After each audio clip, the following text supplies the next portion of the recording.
नमस्कार दोस्तों, सृजन की उड़ान के एक और नए एपिसोड में आपका स्वागत है।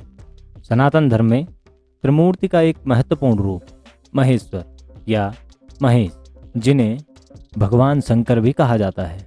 वास्तव में जब हम शिव कहते हैं तो वह निराकार ईश्वर की बात होती है, और जब हम सदाशिव कहते हैं तो वो महान आत्मा की बात होती है जो कि परब्रह्म है।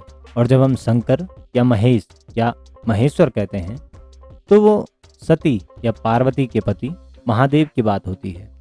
ब्रह्मा जो सृजन के प्रतीक हैं, विष्णु जो पालन के प्रतीक हैं, और शिव जो संहार के प्रतीक हैं, ये तीन मुख्य देवता हैं। महेश्वर जो नाम है वो दो शब्दों का मेल है, महा और ईश्वर, जिसका अर्थ है महान ईश्वर या सर्वोच्च स्वामी।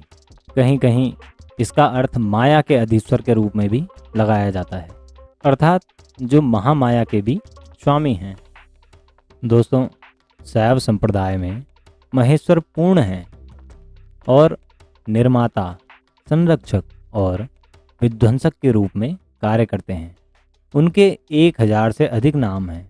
हालांकि उन्हें अक्सर शिव के रूप में जाना जाता है, जिसका अर्थ है शुभ। दोस्तों, वेदों में ब्रह्म को रुद्र कहकर संबोधित किया गया है। उन्हीं परम ब्रह्म सदाशिव का एक स्वरूप महेश्वर है और दूसरा रुद्र। इस बात का वर्णन शिव पुराण में मिलता है। ये बात उस समय की है जब ब्रह्मा और भगवान विष्णु के बीच में सर्वोच्चता को लेकर लड़ाई हो गई। तो उसी समय काल रूपी एक स्तंभ उनके मध्य में प्रकट हो गया। उस समय भगवान ब्रह्मा और भगवान विष्णु के पूछे जाने पर ज्योतिर्लिंग रूप काल ने सृष्टि आदि 5 कर्तव्यों के लक्षण बताए। ज्योतिर्लिंग रूपी काल ने कहा, पुत्रों, तुम दोनों ने तपस्या कर मुझसे सृष्टि अर्थात जन्म और स्थिति अर्थात पालन नामक 2 कृत्य प्राप्त किए हैं। इसी प्रकार मेरे विभूति स्वरूप रुद्र और महेश्वर ने 2 अन्य उत्तम कृत्य, संहार और तिरोभाव, मुझसे प्राप्त किए हैं, परंतु अनुग्रह नामक दूसरा कोई कृत्य पा नहीं सकता।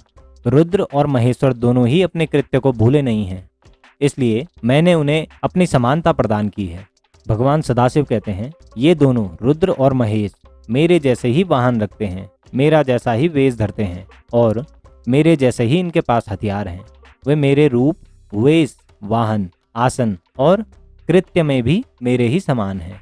इस बात से ये सिद्ध होता है कि भगवान सदाशिव ने ही ब्रह्मा, विष्णु, रुद्र और महेश को उत्पन्न किया है। और यह भी सिद्ध होता है कि भगवान रुद्र और महेश्वर को सदाशिव ने अपनी समानता प्रदान की है। यहाँ पर भगवान महेश्वर को तिरोभाव का प्रतीक माना गया है, जिससे भगवान शिव को छिपा हुआ, अस्पष्ट और अदृश्य दिखाया गया है, जिससे ये संकेत मिलता है कि भगवान का असली स्वरूप माया और संसार के पीछे छुपा हुआ है। तिरोभाव के प्रतीक के रूप में शिव को काला या अंधकार में छिपा हुआ चित्रित किया जाता है, जो आत्मा के अदृश्य और अनंत स्वरूप के प्रति साधक की दिव्य खोज को प्रोत्साहित करता है। यहाँ पर तिरोभाव का एक और अर्थ निकाल सकते हैं, जो है सत्यता और आत्मा की पहचान, क्योंकि भगवान शिव आदि, अनंत और अविनाशी हैं, इसलिए उन्हें केवल ईश्वर कहना अधूरा सा लगता है। क्योंकि वे महान हैं, इसलिए वे महा ईश्वर हैं, और इसी कारण उन्हें महेश या महेश्वर कहा जाता है। भगवान अनादि हैं, अनंत हैं, अकल्पनीय हैं। अगर हम करोड़ों जन्म भी उनके गुणगान में व्यतीत करें, तब भी हम उनकी महिमा का गुणगान नहीं कर सकते। भगवान का रूप और महिमा हमारी मानसिक सीमाओं से परे है, और हम उन्हें समझने का पूरा प्रयास करते हैं, तो भी हम उनके असली महिमा को पूरी तरह से समझ नहीं पाते। तो दोस्तों, इस वीडियो में आज के लिए इतना ही। अगर आपको वीडियो अच्छी लगे तो वीडियो को लाइक और शेयर कर सकते हैं, और चैनल को सब्सक्राइब भी कर सकते हैं। मिलते हैं आपको अगले वीडियो में। तब तक के लिए धन्यवाद।